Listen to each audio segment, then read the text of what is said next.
네, 오늘 저희가 성공자의 타산지석으로 제목으로 역대 말씀 히스기야 왕에 대한 본문 말씀으로 드리겠습니다. 이것이 오늘 오전 설교 말씀하고 약간 링크가 되어 연결이 됩니다. 바로 이 히스기야 왕의 그 성공자라고 할 수 있죠. 그런데 이제 하나님이 붙들어 주실 때 성공, 하나님이 손을 놨을 때 어떻게 되는가, 이제 그것을 보여준 인물이 이제 히스기야라고 할 수 있겠습니다. 히스기야는 유다 임금들 중에 13대 왕, 13대 왕이니까 20대 중에 13대니까 좀 후반부기는 합니다. 그런데 이 히스기야 왕이 최고로 유다에 존경받는 왕이라고 할 수 있어요. 최고 탑3 안에 들어가는, 그 서로 비교하기 어려운 탑3 안에 들어가는 왕이 바로 이 히스기야 왕. 그러니까 다윗과 히스기야와 요시야 정도 이렇게 탑3에 들어가는 최고의 칭찬받는 그런 왕이라고 할 수 있습니다. 그런데 이 히스기야의 그 행적이 11개도 있고 또 역대기에도 있는데요. 이 행적을 이렇게 보면 이제 중복되는 것도 있고 좀 새로운 지식들도 이제 추가가 됐습니다. 히스기야가 한 큰 사건들은 유다의 그 종교 개혁, 유다를 신앙적으로 회복시키는 일, 그것을 해냈습니다. 그리고 영적인 통찰력도 상당히 깊어요. 그래서 모세 시대부터 내려오던 놋뱀, 구리뱀이 이제 역사적으로 하나님의 도구로 쓰였던 거지만 이스라엘 그 신앙의 이제 질이 떨어지면서 미신적으로 그것을 섬기게 됩니다. 그럴 때 그것이 이제 수백 년 이어져 왔을 거 아닙니까? 그죠? 모세 시대가 BC 1500년이고 히스기야는 한 1000년 이후 한 700년 이러니까 이게 세월이 상당히 한 1000년 이상의 그런 긴 시간 동안 한 1000년 가까이 이렇게 긴 세월 동안에 이제 그거 내려온 구리뱀이에요. 그런데 그것이 아무리 하나님이 그걸 사용하더라 하더라도 그거는 물건일 뿐이죠. 그거 치료가 일어난 것은 성령의 역사잖아요. 그런데 이제 사람의 종교성은 항상 이게 이제 타락된 종교성이기 때문에 지금 이 하나님이 거룩한 도구를 이제 우상으로 바꾸는 거죠. 그래서 그 성물에 뭐 이렇게 접촉을 한다든지 손을 댄다든지 요즘도 캐토릭에 가면 좀 그런 분위기가 좀 남아있죠. 옛날에 성인들의 물건을 이렇게 막 신성시하는 그런 게 있지 않습니까? 살아계신 하나님과 지금 우리가 관계 가져야 되고 하나님의 말씀에 순종해야 되고 그거에서 나오는 거죠. 또 물건에다가 막 그렇게 하는 거 이런 거 다 이제 의식적인 그 의식에 의존하는 바로 이런 이제 변질되기 쉬운 그런 상태입니다. 어쨌든 히스기야는 자기 왕할 어머니가 마아가가 그 섬기고 그러니까 왕후의 위도 패해버렸어요. 그리고 이 그 구리뱀을 가루를 내고 불살라서 그냥 버렸습니다. 이렇게 이제 할 수 있을 만큼 영적인 이게 밝고 뭐 다른 바알이나 아세라 이런 거 없애는 건 당연하고 여호와 이름으로 나와 있는 사실은 부패한 신앙을 또 정리를 할 만큼 그렇게 수준 높은 종교 개혁을 했습니다. 그래서 거기에 대해서 이제 칭찬이 많고요. 그리고 이것을 회복하면서 유월절 지키지 못하던 유월절도 이제 다시 지킵니다. 그래서 오랜만에 정말 진짜 한 1000년 만에 아주 유월절을 잘 지키고요. 그리고 또 이제 이 당시에 벌써 북이스라엘은 패망했어요. 아수르에서 망해서 거기에 있는 이스라엘 사람들인데 망한 나라 속에 있고 그렇게 있는 그들을 초대하고 유월절에 초대하고 원래 그들의 조상이 같은 신앙으로 돌아오도록 그렇게 건한 왕이 바로 이 히스기야 왕이었습니다. 그런 아주 그냥 하나님 앞에서는 점수 많이 받은 왕이죠. 또 이 왕의 다스림 속에 다스림 동안에 이제 아수르라고 하는 그 아주 큰 제국이 침공했습니다. 이 당시에는 이제 초강대국이에요. 이후에 바벨론이 등장해서 바벨론이 초강대국이 되는데 그 전에는 아수르가 초강국이 됩니다. 이 아수르의 침공을 받았어요. 침공을 받았는데 이 당시에 이제 히스기야 왕 시대에 이스라엘의 주 선지자 또 궁중에서 특별히 왕을 상대하는 선지자는 바로 유명한 이사야 선지자입니다. 그래서 이사야 선지자와 함께 하나님 앞에 부르짖어 기도하는 그러니까 이 아수르의 침공 앞에 하나님 앞에 하고 아수르 왕이 사네립이 랍사게라고 하는 신하를 보내가지고 아주 이스라엘을 모독하고 위협하고 또 편지를 써서 여호와가 누구길래 너희를 구하겠느냐 이런 식으로 아주 얕잡아보고 이제 사기를 떨어뜨리려고 했는데 그 편지를 하나님의 성전에 가지고 와서 펼쳐놓고 하나님 보십시오. 하나님 이렇게 무시하는데 하나님 나서 주십시오 하고 이제 기도를 했습니다. 그렇게 할 때 하나님께서 이제 역사해 주셨는데요. 바로 이제 열왕기하 19장 35절에 기록이 되어 있습니다. 그 본문이 혹시 준비됐으면 비춰주셔도 좋겠습니다. 열왕기하 19장 35절에 그 기도한 바로 그 밤에 엄청난 응답을 하셨어요. 같이 읽습니다. 시작. 이 밤에 여호와의 사자가 나와서 아수르 진영에서 군사 18만 5천 명을 친지라 아침에 일찍이 일어나 보니 다 송장이 되었더라. 예. 아주 그냥 기도응답을 하나님이 엄청나게 줬어요. 그러니까 영적으로 하나님 앞에 바로 서고 참 나라가 같이 회개하고 이런 상태에서 이스라엘을 치려고 하니까 그 치려고 하던 대군이 송장이 되는 이런 강력한 응답을 하나님이 주셨습니다. 그러니까 우리도 신자가 어려움을 안 당하는 것은 아닌데 어려움을 당할 수 있죠. 마치 히스기야에게 이 아수르 사네립이 침공해 오듯이. 그러나 우리가 영적으로 하나님 앞에 깨어 있을 때 또 하나님이 응답하시거나 또 보호하시거나 혹은 보응하시는 능력도 하나님이 아주 선명하게 이렇게 보여줄 수 있다는 것을 우리가 알 수 있습니다. 그래서 18만 5천 명이 하룻밤 사이에 천사가 와서 치니까 송장이 된다. 아마도 이제 우리 사람의 관찰하기에는 전염병 같은 게 돌았겠죠. 아주 심한 오늘 코로나 바이러스보다 몇 배 센 거, 그냥 걸리면 몇 시간 안에 죽는 거 이런 게 아마 왔겠죠. 그래서 송장이 됐습니다. 사내립은 가서 자기 아주 얼굴이 떳떳해졌다 그랬어요. 대군을 가지고 갔는데 몰살당했기 때문에 아주 해외 토픽감이죠. 그래서 얼굴이 떳떳해서 본국으로 돌아갔는데 본국에서도 하나님의 심판을 받습니다. 그래서 그 신전에서 제사드린데 자식들한테 칼에 맞아 죽습니다. 그러는 이제 심판을 하나님이 시행을 하는 거죠. 자, 이렇게 그런 때문에 이제 상대적으로 히스기야는 국제적인 명성을 얻게 되는 거죠. 야, 아수르를 물리쳤다. 어쨌든 뭐 자세한 내용은 어느 정도 외국이 아닌지 모르지만 하여튼 아수르가 왔다가 다 죽었다. 이렇게 되는 겁니다. 그리고 사네립이 망했다. 이 유다왕 히스기야하고 싸우다가 사네립이 군사 다 죽이고 돌아가서 사네립도 숨이 끊어졌다. 이러니까 뭐 히스기야가 이제 뭐 얼마나 세계적인 인물이 이제 된 겁니다. 그리고 하나님이 축복을 많이 했어요. 그래서 이 사람이 엄청나게 이제 복을 받는, 그러니까 영광도 얻고 그렇게 하는 구약에서는 이제 하나님이 그렇게 축복을 표현을 많이 해주셨습니다. 특별히. 그래서 이 히스기야 왕의 그 평가가 이제 그 끝에 나오는데 이 성경에 기록하는 이제 그 스타일 속에 그게 있어요. 이 왕이 죽었을 때 이제 어떻게 매장되느냐, 그 사람을 얼마나 슬퍼했느냐, 뭐 이런 것으로 사실은 평가를 내려주는 겁니다. 평가를 정말 이 민심이 천심이라고 이 백성들이 그 사람이 죽었을 때 얼만큼 그 사람을 아쉬워하고 얼마나 그 사람을 존경하느냐, 이것이 이제 그 사람의 진짜 인생의 이제 가치로 그렇게 이제 봐주는 것이죠. 그래서 여기에 보면은, 이 히스기야가 죽은 다음, 33절에 조상과 함께 누움에 온 유다와 예루살렘 주민이 그를 다윗의 묘실 중, 33절이죠. 묘실 높은 곳에 장사하여 그랬잖아요. 그죠? 그냥 다윗의 묘실에 들어가기만 해도 훌륭한 왕으로 인정받는 겁니다. 아주 이렇게 우습게 여기는 그런 시체도 있어요. 왕들이 잘못하면은 좋은데 못 묻힙니다. 그런 게 있어요. 그런데 여기는 다윗 왕 자손의 묘실 중에도 높은 곳에 그를 모셨다. 그의 죽음에 그에게 경의를 표하였더라. 이렇게 돼 있잖아요.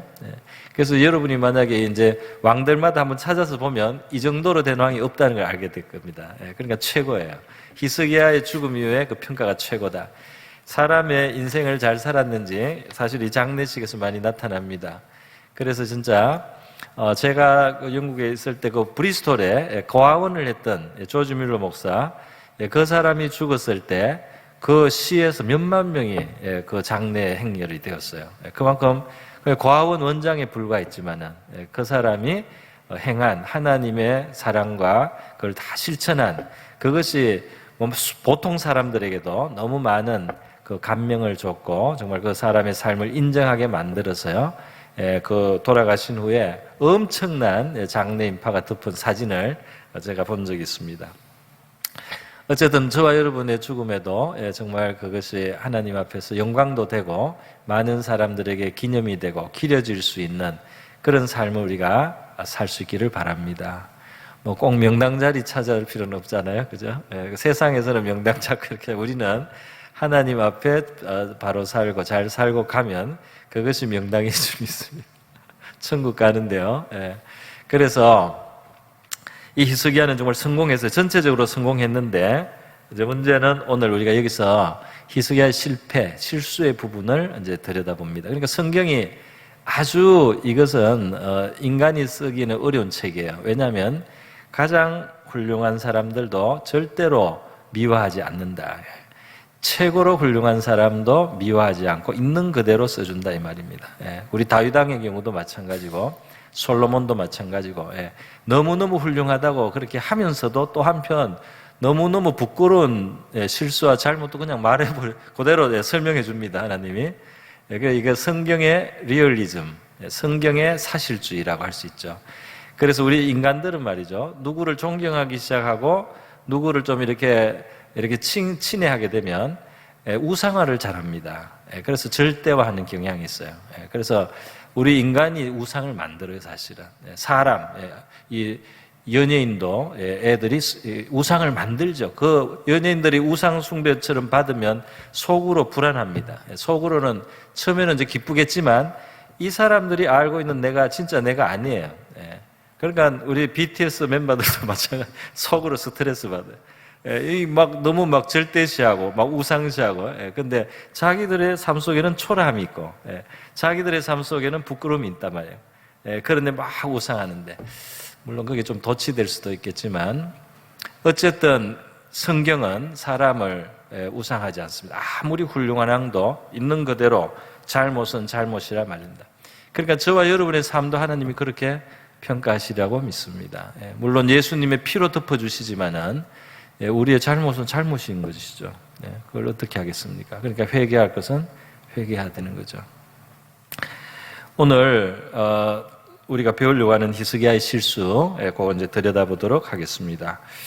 자, 히스기야가 이제 이 중년이에요. 이때가 이 30대 중반에 큰 사건이 다 일어났습니다. 그 30대 중반에 뭐가 일어났느냐? 아수르 대군이 쳐들어왔단 말이에요. 근데 그 전에 종교개혁은 이미 했습니다. 믿음이 너무 좋아요. 그런데 대군이 쳐들어왔는데 그 대군을 하나님이 물리쳤어요. 결국 유다가 이긴 게 됐죠. 그러니까 세계 최고의 강국의 왕이 된 거고, 그 다음 그 사건이 있고 나서 바로 얼마 안 돼서 또 히스기야에게 한 고비가 더 왔습니다. 이 고비도 이제 넘겨버리는데, 이 무슨 고비냐? 죽음의 고비예요. 못 고치는 병이 걸린 겁니다. 그래서 이것은 원래 죽어야 될 병이에요. 그래서 하나님이 히스기야를 통해서 열왕기에 보면은 알려줍니다. 이제 죽을 병이니까 집을 정리하라 이렇게 말씀했어요. 그런데 이 히스기야가 참 하나님 희한하죠. 하나님의 뜻도 하나님이 바꿔줍니다. 그래서 죽을 병이다, 집을 처리해라 그랬는데 이 히스기야가 병상에서 돌아 누운 채로 벽을 향해서 기도를 하는 거예요. 그러니까 그동안 자기가 진짜 전심을 다해서 진심으로 섬겼던 하나님, 정말 아수르 대국이 쳐들어오고 뭐 이러지만은 그 의지했던 그 하나님, 그리고 자기가 많은 뭘 각오하고 무릅쓰고 그 이스라엘의 신앙을 바로잡기 위해서 그 노력한 일들 있잖아요. 그런 게 있으니까 하나님께 간절하게 자기도 이제 기도를 합니다. 긍휼을 베풀어 달라고. 내가 하나님을 정말 섬기려고 최선을 다한 거 하나님 아시지 않냐고. 그렇게 했을 때 하나님도 마음이 움직여요. 그래서 너 죽는다 이랬다가 하나님이 감동받았어요. 그리고 알았다 그랬어요. 그러면서 15년의 생명을 더해주리라. 그 말씀을 이사야가 전하니까 히스기야가 또 믿음이 하나 더 있습니다. 징표를 주십시오 그랬어요. 뒤에 나오는 유다 왕 중에는 징표를 구하라 했는데 안 구한 왕이 있어요. 나는 안 구하겠습니다. 그런 거 필요 없습니다. 믿음이 좋은 척 했는데요. 그 책망받았어요. 하나님께 징표를 구할 정도로 하나님은 응답하신다는 믿음을 히스기야는 가지고 있었어요.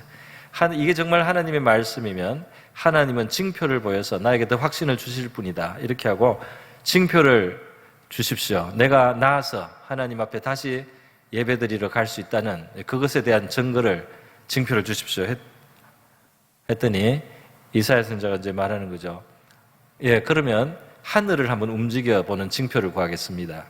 왕이시여, 해시계가 있는데 10도를 갑자기 가게 할까요? 뒤로 빠지도록 하나님 앞에 뭘 구할까요? 이렇게 했더니 히스기야가 원래 앞으로 가는 거니까 그거 빨리 가는 거 그것보다는 뒤로 백하도록, 해시계가 뒤로 가도록 그렇게 징조를 구해 주십시오. 그랬어요. 그래서 그날 해시계가 10도 물러가는 응답을 하나님이 베풀어 주셨습니다. 지구가 거꾸로 돌았는지 해가 뒤로 갔는지 하여튼 해시계가 뒤로 움직였어요. 그래서 이런 일이 일어났습니다. 이스라엘에. 그러니까 엄청난 진짜 하나님의 이 아주 특별한 은혜를 받는 페이버, 특별한 은혜를 받는 히스기야 왕이죠. 그러니까 이 명성이 대단하고요. 또 하나님이 뭐 형통하게 하는 거예요. 이 사람이 하는 일을 형통하게 하는데 오늘 보면은 27절에 보면 부와 영광이 지극한 은금과 보석과 향품, 방패, 온갖 보배로운 그릇, 창고가 있고 곡식과 세포두주, 기름의 산물, 또 창고를 짓고 짐승의 외양간 양떼와 많은 소떼, 성읍들을 세우고 재산을 많이 주셨다. 그리고 뭐 기온샘이라는 그 샘을 막고 다윗성 서쪽으로 곱게 끌어들였다.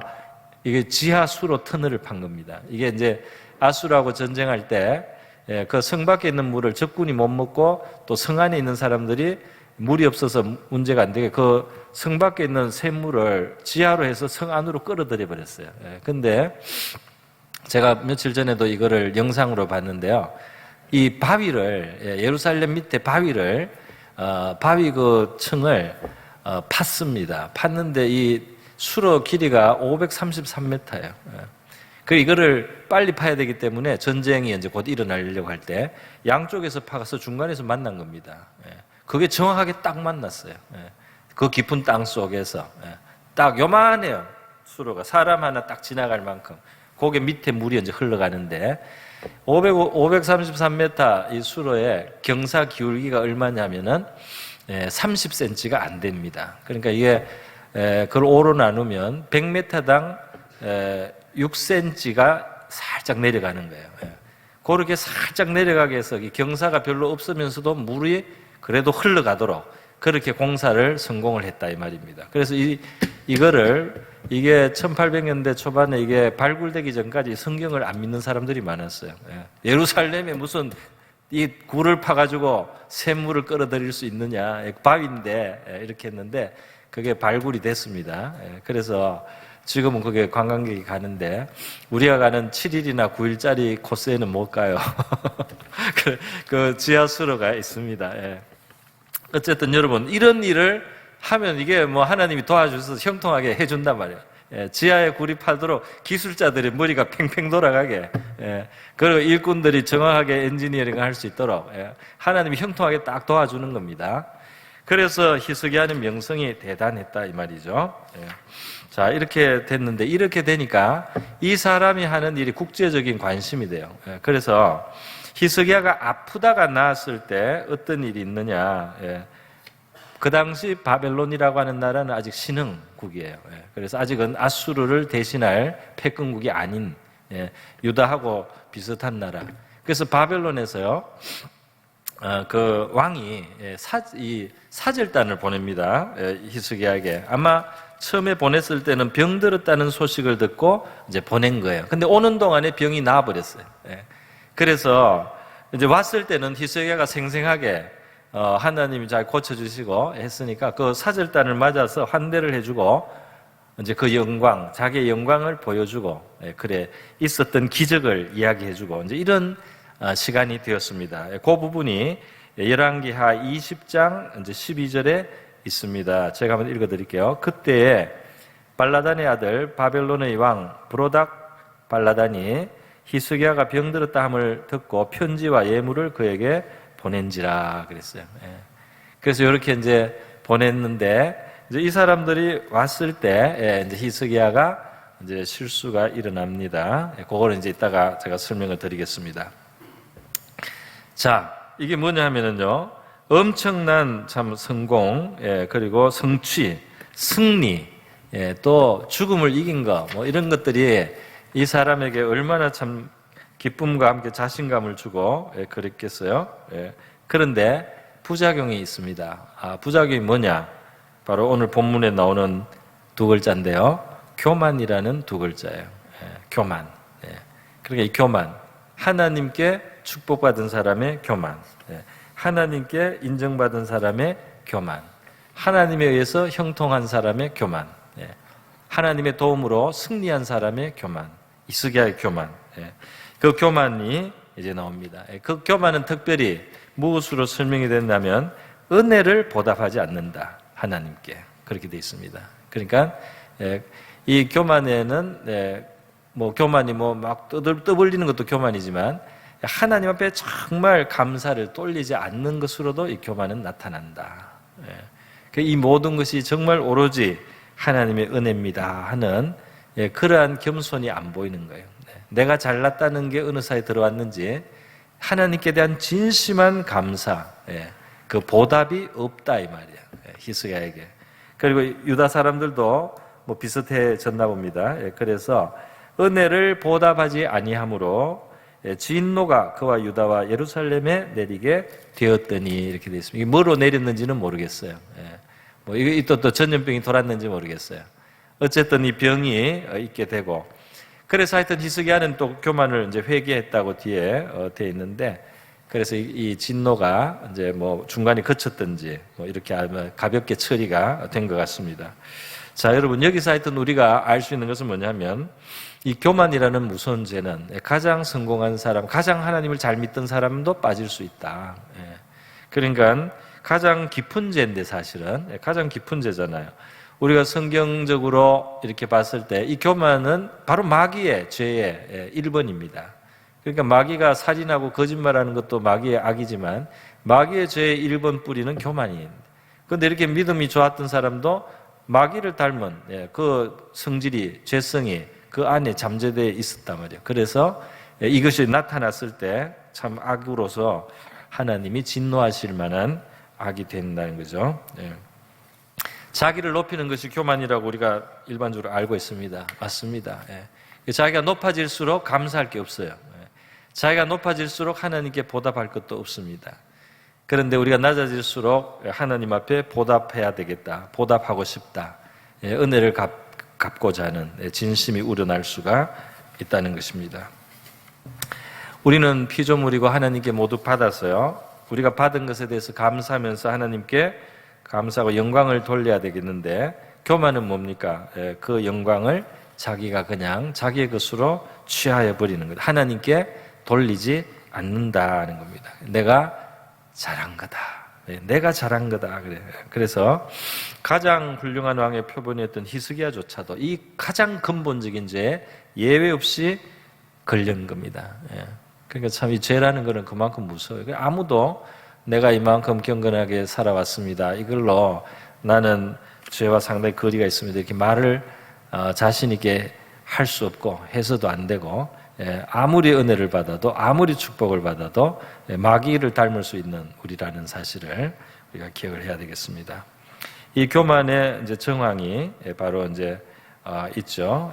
교만의 정황 제가 이미 설명을 드렸습니다. 히스기야 시대 영광과 부가 지극했고, 그리고 뭐 은금, 보석, 향품, 방패, 보배로운 그릇을 위해 창고가 있고 곡식, 새, 포도주, 기름의 산물, 하여튼 뭐 너무너무 많아요. 그리고 희한한 그런 기술적으로도 성공, 정말 이 지하수로 공사 같은 그 당시 대공사인데요, 이런 것이 아주 성공적으로 이루어지고, 바빌론에 이제 사신들이 왔을 때 다시 열왕기하 20장으로 돌아가세요. 이제 13절에 본문 말씀 한번 붙여주시면 되겠습니다. 히스기야가 사자들의 말을 듣고 자기 보물고, 그러니까 이제 그 사자들은 아이고 왕이서 이렇게 나았습니까? 아이고 참 축하드립니다. 그리고 일전에는 아수르 대군을 물리치셨죠. 아이고 왕은 정말 놀라운 신분입니다. 이렇게 이제 말을 했을 거 아닙니까? 그러니까 이제 히스기야의 반응이 뭡니까? 13절에 보니까 말을 듣고, 분명히 감탄과 칭송의 말일 텐데 듣고 한 일이 뭐냐? 히스기야가 나의 이 모든 일은 하나님의 놀라운 은총의 역사입니다. 우리 이스라엘의 하나님은 살아계십니다. 이랬으면 좋았는데 이 사람이 자기를 칭찬하고 감탄하는 말을 듣고 한 일이 뭐냐? 내가 얼마나 부자인지 한번 보여드리겠습니다 하고 자기 보물고를 열어 보였다는 거예요. 그러니까 어느 사이에 하나님이 없습니다. 자기 자랑할 보물 창고, 내가 얼마나 부자인지 한번 보라, 깜짝 놀라보라. 그래서 보물고를 열어 금용, 향품, 보배론 이런 거를 나중에 이제 여기 다 보여줬어요. 보면은 이 열왕기하 20장 13절에 보면 군기고도 보여줬다고 되죠. 군기고 창고, 무기까지 다 자랑을 했어요. 적국이 될 수도 있는데 나중에 실제로 그 바벨론이 쳐들어옵니다. 이제 몇 대 지나가지고 창고의 모든 것을 보였고 왕궁 그의 나라 안에 있는 모든 것 중에서 히스기야가 그에게 보이지 아니한 것이 없더라. 그러니까 자랑에 완전히 도취돼서 다 보여줬어요. 하나하나 보여줄 때마다 자기 만족을 느끼면서 자랑을 했다 이 말입니다. 이렇게 했을 때 이제 문제가 생겨. 이것이 이제 하나님께 영광을 돌리지 않는 모습 중에 하나죠. 그래서 문제가 생기고 제동이 걸립니다. 이어서 이제 히스기야에게 하나님이 바로 영감을 줬어요. 히스기야가 14절에 선지자 이사야가 히스기야 왕에게 나와서 이르기를 이 사람이 무슨 말을 하였으며 어디서부터 왕에게 왔습니까? 히스기야가 이르되 먼 지방 바벨론에서 왔나이다 하니 이사야가 이르되 그들이 왕궁에서 무엇을 보았나이까 하니 좀 히스기야는 하나님께 영감을 받아서 뭐 알고 온 거죠. 히스기야가 대답하되 내 궁에 있는 것을 그들이 다 보았나니 나의 창고에서 하나도 보이지 아니한 것이 없나이다더라.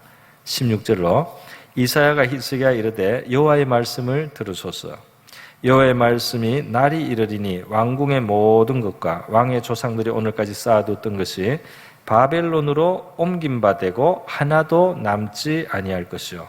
또 왕의 몸에서 날 아들 중에서 사로잡혀 바벨론 왕궁의 환관이 되리라. 이제 후대죠. 바로 그 밑에 아들이 아니고 이제 여러 대 밑에 손자의 그 손자가 이제 그때쯤 돼서 아들이라고 표현했습니다. 그냥 환관이 되리라. 그 잡혀가서 그 왕궁의 종이 될 것이다. 이렇게 말을 한 겁니다.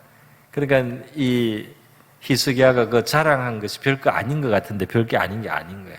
그것이 큰 사실 하나님 앞에 그 불경한 그런 모습이고 그것이 후대에는 결국 이런 방향으로 갈 수밖에 없는 그런 하나의 죄의 모습이라는 것입니다. 여러분, 히스기야는 그 삶의 성공과 형통에 대해서 감탄하는 사람들 앞에 하나님의 자비와 능력을 자랑하지 않았습니다. 그 성전의 영광을 보여주고 이스라엘의 하나님, 여기서 내가 편지를 펴고 하나님 앞에 기도했을 때 이 성전에 임하시고 기도 들으시는 바로 그 하나님이 아수르 대군을 물리쳤습니다. 이렇게 하고 성전을 보여주고 성전에 초대하고 그러게 하고 내가 많은 것을 받았는데 다 하나님의 역사입니다. 은혜입니다. 나의 형통은 하나님께로부터 왔습니다. 이렇게 선교를 해야 될 상황이었어요. 근데 자기 영광을 낱낱이 자랑하는 것으로 그쳤어요. 그게 다 하나님께로부터 온 것인데 하나님은 보이지 않습니다. 자신의 부와 힘을 자랑하기에 바빴다 말이죠. 그래서 오늘 역대기에 그의 마음이 교만하여 은혜를 보답하지 않았다고 하는 것. 저와 여러분은 하나님께 받은 걸 어떻게 하고 있습니까? 우리도 하나님께 받은 뭐가 있겠죠? 거기 어떤 재산, 우리의 어떤 뭐든지 어떤 포지션, 어떤 기업, 무슨 우리의 가진 것, 이룬 것, 어떤 위치, 뭐가 있을 수 있잖아요. 그런데 거기에 대해서 우리는 뭐라고 합니까? 이것은 나의 열매입니다. 이것은 내가 나를 자랑하고 내 능력을 자랑할 만한 것입니다. 이렇게 우리가 한다면 이제 히스기야처럼 되겠습니다. 히스기야는 죽을 병에서 나았잖아요. 그때 해가 10도를 물러가는 기적이 일어났습니다. 그러니까 나는 원래 죽어야 됐던 사람입니다. 히스기야는 그 말을 했어야 되죠. 나는 원래 죽었어야 됩니다. 난 지금 죽고 없어야 되는데 내가 지금 살아있는 것, 내 생명이 이렇게 있는 것, 이것이 바로 이것부터 하나님 은혜입니다. 이렇게 그는 하나님께 대해서 할 말이 사실 많았었던 사람인데요. 하나님이 없고 자기의 창고가 자랑거리가 되었어요. 여러분, 그래서 우리는 우리 자랑하는 하나님, 우리의 이야기 속에 하나님의 자랑거리가 좀 돼야 되겠고, 그렇게 자랑해야 되는지 반문해 봐야 되겠습니다. 그래서 사람은 언제나 우리가 하나님의 도움으로 된 일도 우리를 과시하고 싶은 그런 마음이 자꾸 생기는 건 사실인 것 같아요. 그런데 그런 것을 우리가 조심해야 한다는 것입니다. 선자를 통해서 하나님 하신 말씀, 너가 자랑했던 그거를 바로 네가 보여줬던 그 사람들이 다 뺏어간다 앞으로. 몇 대가 지나면. 굉장히 무서운 말씀이죠.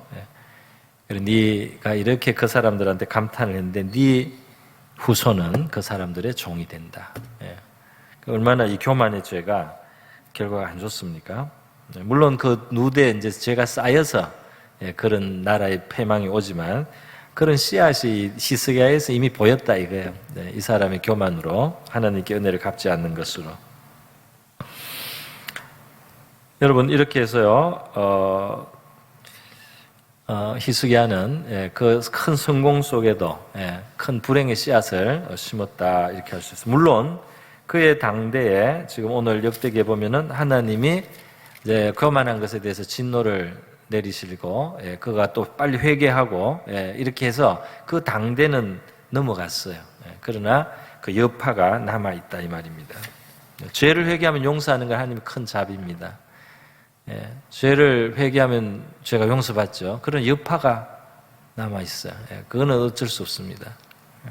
그 죄는 그 당대 심판을 면하고 용서받았고 하나님 앞에 용납되었으나 그 죄의 씨앗이 나중에 일으킬 일들이 있다 이 말이죠.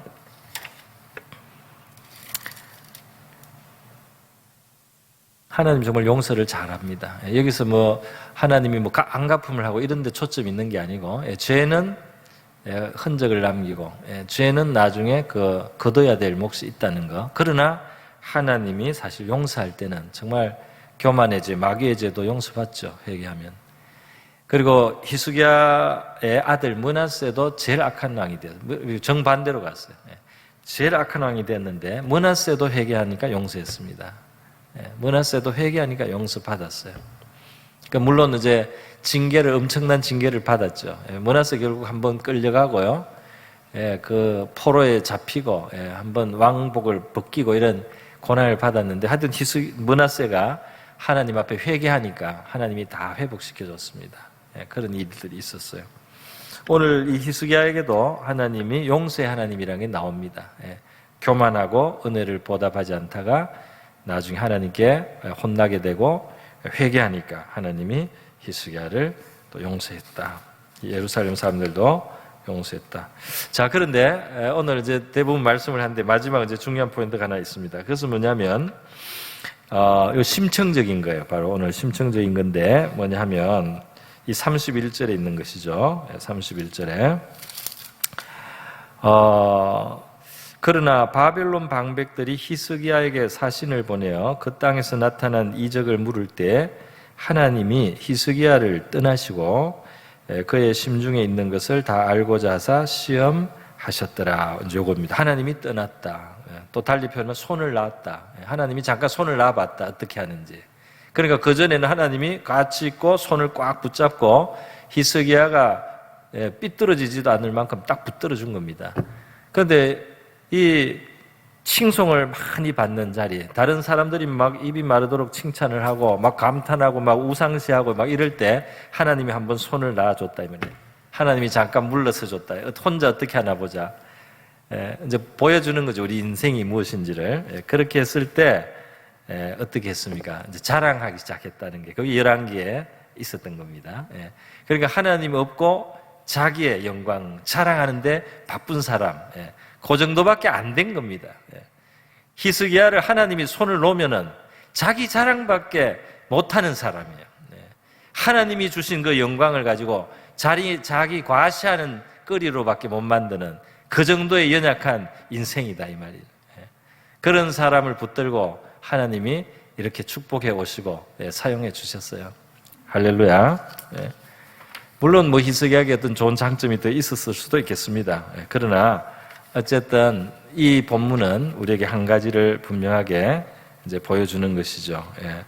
그러니까 우리 인간이 얼마나 참 넘어지기 쉽고, 얼마나 무너지기 쉽고, 얼마나 이 부패한가. 그래서 우리가 볼 때 최고로 훌륭한 분도, 최고로 신앙적으로 경건하게 생각되는 분도 정말 하나님이 손을 놓고 죄인인 그 알맹이 자기 자신만으로 살아갈 때는 얼마든지 마귀적이 될 수가 있고, 정말 하나님 앞에 혼날 일이 금방 생길 수 있는 그런 존재다 하는 것을 오늘 우리가 한번 본문에서 확인해 볼 수가 있겠습니다. 연약한 인간의 죄성이 억제되지 않은 채로 얼마든지 실수할 수 있도록 하나님이 완전히 놓아버린다면 그럴 가능성이 높아지는 겁니다. 우리 사람 안에 있는 죄성은 재앙을 불러오는 화근이죠. 그런데 하나님께 붙어 있고 또 하나님이 붙들어 주시는 것이 사실 그런 것을 많이 우리를 지켜주는 겁니다. 실수하지 않도록 경건한 삶을 유지해 갈 수 있도록. 그러니까 경건하다고 우리가 다른 사람 경건하게 못 사는 분이 있어서 우리가 업신여겨도 안 되죠. 사실은 그렇게 할 수가 없습니다. 왜냐하면 나도 이만큼 만약에 경건하다면 뭐 어느 정도 경건하다면 그것도 하나님이 붙들어 주심이 있어서 되는 거지. 진짜 내가 잘난 척해서는 안 된다 이 말입니다. 하나님이 손을 놓아버리면 죄성이 억제되지 않도록 하나님이 그냥 한 발자국 물러서시고 떠나실 때 큰 실수를 할 수 있다 이 말이죠. 그러니까 다윗도 결국 그랬습니다. 그렇기 때문에 결론은 무엇입니까? 우리 약함에 대해서 우리가 인정하고 직시를 하고 그리고 정말 겸손해야 되는 거죠. 그거밖에 없습니다. 그러니까 우리 하나님 앞에 바로 선 자리는 진짜 하나님 앞에 바로 선 자리는 겸손의 자리밖에 없다 이 말이에요. 왜냐하면 넘어질 수 있는 바로 그런 존재이기 때문에 죄인이기 때문입니다. 그래서요 자랑을 멈춰야 된다.